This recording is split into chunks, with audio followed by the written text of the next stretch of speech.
Hi, welcome back to Susan's Kitchen Corner, and on this episode we're going to be talking about wheat berry. I already made a video of wheat berry, but I didn't show you what it looks like after it's cooked, so this is wheat berry, uncooked. And then we're going to also talk about quinoa. And you can see, quinoa almost looks like bird food. I used to have a parakeet, and this is as close as it's going to get to, you know, if you have a parakeet, they're going to be happy. And they're like, hey, why don't you share some of this with me? But that's what quinoa looks like. It looks like bird food. And it's really small, it's really light, and if you have it in a plastic bag, it's magnetic. It sticks to everything. Luckily, it doesn't stick to your hand because your hand's not magnetic, unless you put a magnet behind it. And then we're going to talk about groats. And unfortunately, I already cooked them, and I don't have any dry groats. But yes, groat, you heard me. Why they're called groats, I have no idea. But they look just like wheat berry, but they cook different. You look at wheat berry, and you get a handful of groats.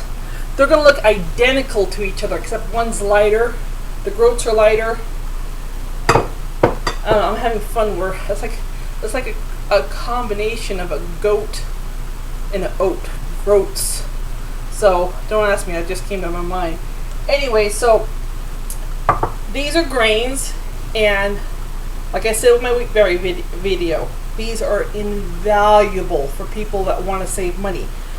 These are, you go to your bins, the ones where you put the bag underneath and you pull the handle and it comes down.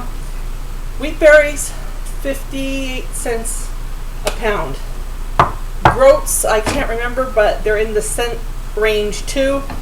Quinoa is a little bit more expensive, but you're not buying it, like you're not buying 3 to 4 pounds of it. This isn't something you're gonna you buy what you need. Just put the bag, open a little bit, fill it up, and just have a little bit. Not a lot, because these are fillers. These are things that you can add to other things to make them last longer. If you have, now see, I got chaff from the quinoa floating around in front of me right now. So, and of course you can't see it, but I can, so you gotta stop that. So what these can do, if you make a meat dish, let's say you make spaghetti, right? You have a whole bunch of meat, but let's say you ran out of noodles.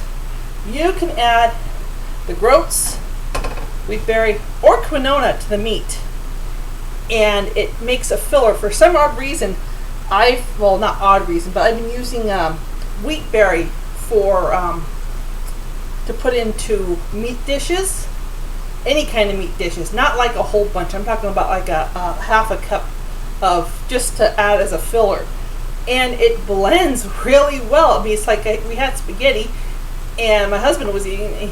He was like, I said, is there anything different about it? And he says, different? What do you mean? I said, well, there's wheat berry. And he says, there is. It kind of takes on the texture of the meat. Here's what the wheat berry looks like cooked, and it's really round. It puffs up. The way I describe it is, okay, you got a dry wheat berry. I know this is really small, but see, you got a really small wheat berry right there. See how skinny it is? Well, now don't take this to heart when I say it, because not all of them open up. But when they're done, they get plump because they fill full of water. See how plump that is?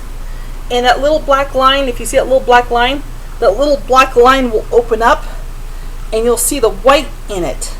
But if it doesn't open up, that doesn't mean that they're not done. Every little berry has its own little story. I don't know. Some open up, some don't. But they all taste the same. Let's see if I can find one here. Here's one that's open up. So don't go, oh my God, they didn't open up. They're not done. So here's one that's open. See, it's like, okay, I can't take the water anymore. And okay, where am I going with this? And okay, basics. With any of these, this is the main guide to all of these. The main guide. You're going to take them in the dry form. You can take a cup to 2 cups. Get up, a pan like this, fill it with water, put your 2 cups, 1 cup, rinse it out. Be careful, the quinoa has a mind of its own, so you're going to want to, don't use a regular strainer that has big holes in it. Use a small a mesh strainer like this. Rinse it out, put it back in, put clean water in. All of these, groats, wheatberry, quinoa, they all sit overnight on the counter. They're all overnighters. Like I stated in my other video, if you're going to work in the morning, let them soak until you get back. So let's say you're off to work around 5 in the morning, right? And they're on the counter, they're perfectly fine sitting in water. You get back and let's say, you get around 6 or 7, 7-ish or 8. They can actually soak the whole time until midnight. They'll be okay. But you know, you want to cook them. So wheatberry, yeah, drain the water. Okay, this is for all of them. Drain the water.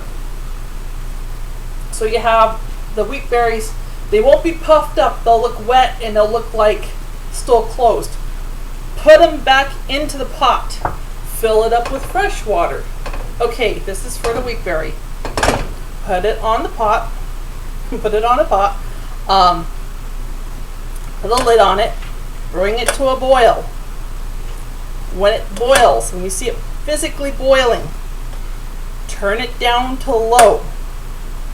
Cook it for an hour. In my other video, I say leave the lid on. Take the lid off. It's better that way. I made a blooper. But take the lid off. Let it cook for simmer on low for an hour. Set the timer. After the dinger goes off, turn it off. Put the lid on. Let it rest for a half hour. After the half hour, take it out. Rinse it off. And then let it cool before you put it in the refrigerator, because you know you will have everything else in the refrigerator. You want to raise the temperature. Okay, now that's the wheatberry, and again, this is what it looks like cooked. And what I like to do with it, I like to put it in milk with fruit, and this makes an excellent breakfast cereal, and it's really healthy and it's really cheap. You walk down the cereal aisle and there's actually money flooding out of your wallet right into the cereal boxes because they're so expensive. Okay, next. Groats. Okay, groats, the same thing. You let them soak with all the rest of them or just by itself. You take it out, you rinse the water out. You rinse the soaking water out. You put the groats back in here, you fill it up, and then what you do, this one's the easiest.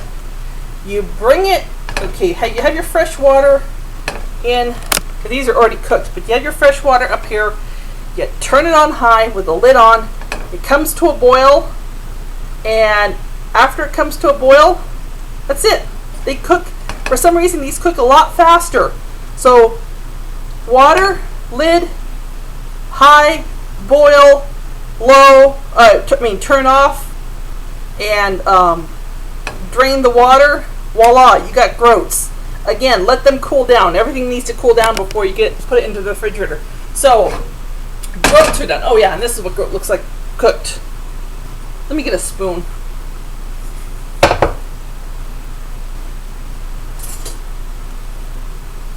And again, it's like with the quinoa or anything else.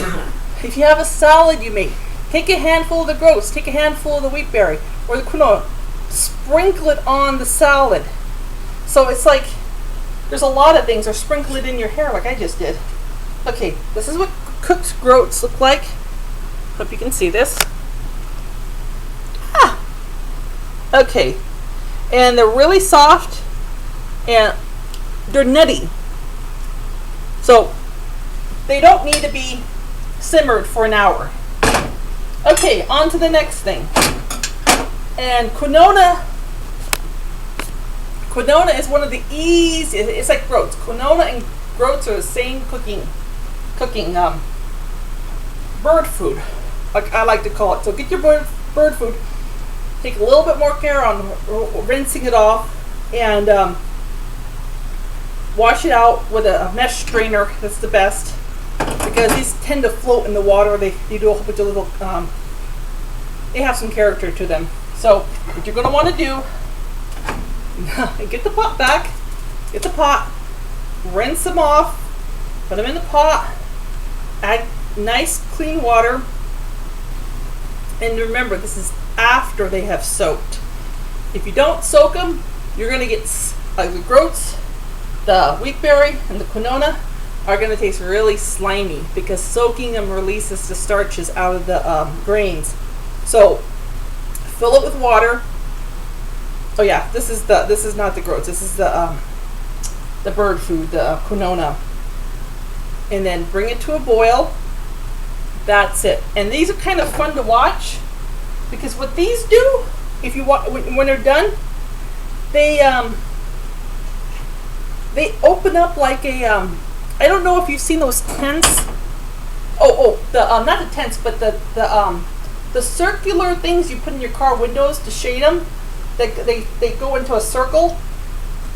Well, when you cook these and they're done, let me explain that again, so you don't you bring them, you put them on the stove, bring it to a boil, shut it off. That's it. It's like the groats. Put it in the pan, fill it with water, bring it to a boil. That's it. Turn it off. It's done. That's how fast they cook. And so they have a round shape. They flatten, and you'll see a little white. Let me show you this.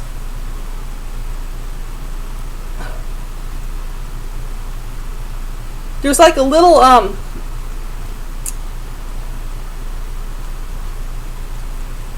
if you can this is the hard part. Small. I need a micro video to see. If you can tell, they have like little they almost look like sprouts when they're done. The little sprouts, and they're flat. So this is what this is what quinoa looks like, or like to say it, bird food. And again, I just made my husband scrambled eggs from the first video, and so what I did is take. Oh yeah, and one more thing. When heating any of these, get a pot with a handle. Where is it? Where is it? Oh my gosh. Ah, there it is. Hiding. Okay, last but not least, how to reheat this. Take this, fill it with water, take a handful of your quinoa if you want, take a handful of your groats if you want, take a handful of your wheat berry if you want, depending, or you can mix them. Put them in the water, put it on the stove, put it on hot, medium. When the water's warm, they're done. That's how easy. I've got to go. I hope you like watching my grain video. I hope you didn't get too confused, but this is a general of how to do all of them. Toodles!